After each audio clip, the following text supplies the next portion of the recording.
Hello student, आप सभी को अपने चैनल एग्जाम फ्री पर स्वागत है। तो आज की इस वीडियो में आपको देखने जा रहे हैं क्लास 10th का हिंदी, ठीक है, जो कि जून महीना में एग्जाम होने है। मतलब कि आज ही आपको 24 तारीख है, ठीक है। आज जो वीडियो बना रहे हैं 24 तारीख है, और आज जो आपको सोमवार का दिन है, आज ही आपको एग्जाम में आने वाला है, ठीक है। ओरिजिनल पेपर के साथ देख सकते हैं।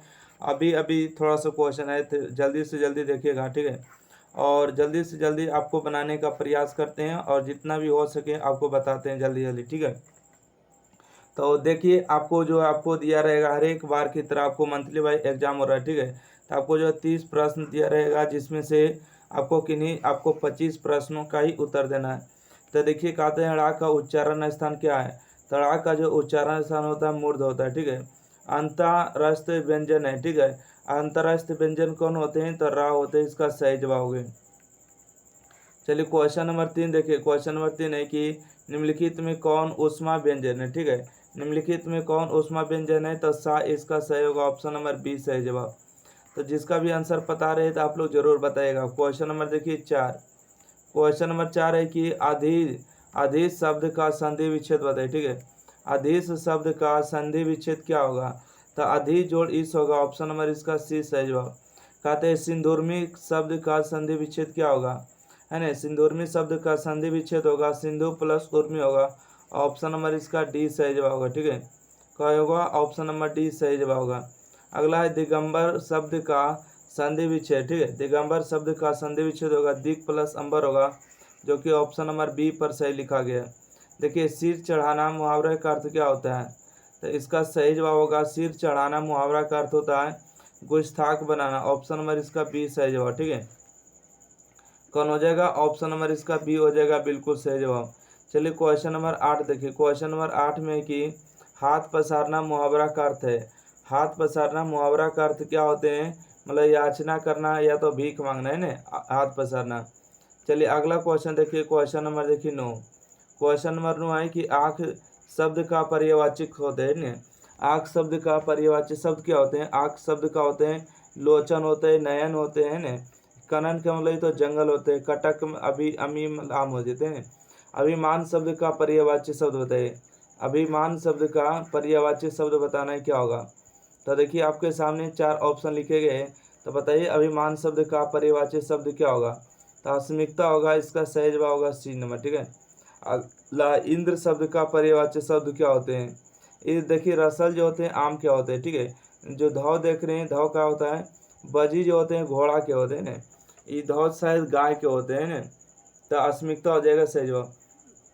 तो बताइएगा इसका सही जवाब क्या होगा। इंद्र शब्द का पर्यायवाची शब्द, इंद्र का जो पर्यायवाची शब्द होते हैं, इसका होता है सुरेश, ठीक है। ऑप्शन नंबर बी सही जवाब।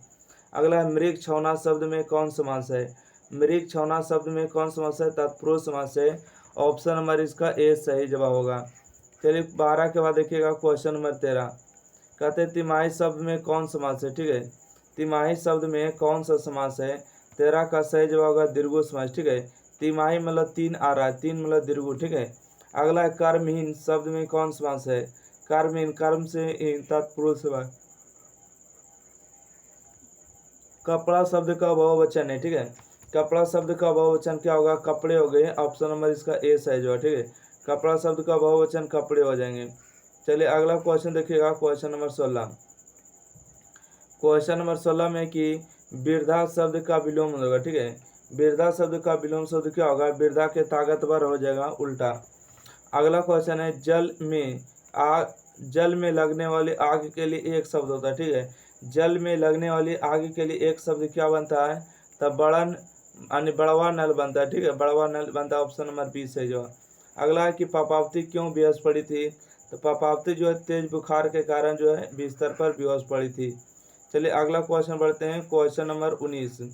क्वेश्चन नंबर 19 है निम्नलिखित में कौन सी रचना सरहद पद की है, ठीक है।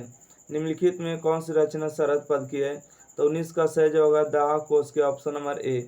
नजमा मगमा की कौन थी, तो नजमा मगमा की बहू थी, ऑप्शन नंबर सी सही जवाब। क्वेश्चन नंबर 21 देखिएगा। क्वेश्चन नंबर 21 है नागरी लिपि शीर्षा पाठ साहित्य की कौन सी विद्या है, ठीक है। नागरी लिपि शीर्षा पाठ साहित्य की कौन सी विद्या है, तो इसका सही जवाब निबंध होगा, ठीक है। अगला है लौट कर आऊंगा फिर कविता के अनुवादक कौन है। कविता के जो अनुवाद किए प्रयाग शुक्ल ने की, ठीक है। परंतु लौट कर आऊंगा फिर के लेखक पुस्तक कौन है, तो जीवनानंद दास हो जाएगा, ठीक है। शिक्षा और संस्कृति के लेखक महात्मा गांधी। रविंद्रनाथ टैगोर को आपको पढ़ने का नहीं है। अगला क्वेश्चन है मेरे बिना तुम प्रभु किस भाषा से अनुदित है। मेरे बिना तुम प्रभु किस भाषा से अनुदित है, तो आपको अंग्रेजी भाषा में, ठीक है। अगला क्वेश्चन है कि बीजा अक्षर कब संकलन है, ठीक है। यहाँ देखिए हो जाएगा आपको कि बीजा अक्षर कब संकलन है, किसका द्वारा किया गया है, तो इसका सही जवाब होगा अनामिका का है, ठीक है। अगला एक ब्रिज की हत्या शीर्षक कविता किसकी है, तो एक ब्रिज की हत्या शीर्षक कविता किसकी है, कुंवर नारायण, ठीक है। एक ब्रिज की हत्या कुंवर नारायण। और अक्षर ज्ञान के लेखक कौन है, अनामिका होगा। आगे के लेखक यानी हिरोशिमा के लेखक आगे जी होगा, जिसका ना पूरा नाम है सच्चिदानंद हिरण्यवासी आगे। और बीरेन ढगवाल आप लोग को कमेंट करना है कि कौन लिखे, मेरे बिना तुम प्रभु है ना, बीरेन ढगवाल लिखे ना। सात कौड़ी होता का कहानीकार कौन है, ठीक है। सात कौड़ी होता का कहानीकार कौन है, श्रीनिवास हो जाएगा सात कौड़ी होता। और ढाते विश्वास कौन है, तो ढाते विश्वास सात कौड़ी होता। दही वाली मंगम्मा के लेखक है श्रीनिवास, ठीक है। तो ढाते विश्वास के लेखक कौन है, तो ढाते विश्वास के लेखक होगा सात कौड़ी होता। 26 का ए सही जवाब लगेगा। अगला है रोन नदी कहाँ है, ठीक है। रोन नदी कहाँ है, तो दक्षिण फ्रांस में है, ठीक है। दक्षिण फ्रांस में होगा रोन नदी है। अगला क्वेश्चन है कि परंपरा का मूल्यांकन किसकी कृति है, ठीक है। बताएगा कि परंपरा का मूल्यांकन किसकी कृति है। परंपरा का मूल्यांकन रामविलास शर्मा। और नौबत खाने में विवादत यतेंद्र मिश्रा, ठीक है। अगला क्वेश्चन है कि देवताओं का राजा का वज्र किसकी हड्डियों से बना था। देवताओं के जो राजा का वज्र बना था उदादीची के ऋषि मुनि की हड्डी से बना था ना। नाखून क्यों बढ़ते हैं, शीर्षापाठ गद्य की कौन सी विद्या है। नाखून क्यों बढ़ते हैं, शीर्षापाठ गद्य की कौन सी विद्या है, तो 30 का सही जवाब को होगा ललित निबंध होगा। ऑप्शन नंबर डी सी सही जवाब, ठीक है। ऑप्शन नंबर सी सही जवाब। तो आप लोग को बताना है कि 30 में कितना क्वेश्चन आप लोगों ने सही किए हैं, ठीक है। और कोई भी विद्यार्थी को अगर व्हाट्सएप ग्रुप को ज्वाइन करना है तो देखिए 90 65 71 94 39, यहाँ पर आपको कुछ नहीं करना है। व्हाट्सएप लिखिए हाय हेलो कुछ भी कर दिए, आपको ग्रुप में ज्वाइन करा लिया जाएगा। और किसी भी प्रकार का अगर पीडीएफ वगैरह चाहिए तो इस नंबर पर कांटेक्ट करिए। और क्लास 10th के लिए पीडीएफ के लिए संपर्क कर सकते हैं ना। आपको बहुत ही कम प्राइस में आपको क्लास नोट्स जो क्लास में पढ़ाते हैं उसका पीडीएफ नोट्स आपको प्रोवाइड किया जाएगा। तो थैंक यू, फिर अगले क्लास में मिलते हैं। किसी का पास अगर एग्जाम हॉल में बैठे रहते हैं और किसी के पास अगर क्वेश्चन आता है तो ज़रूर शेयर करिएगा, ठीक है। धन्यवाद।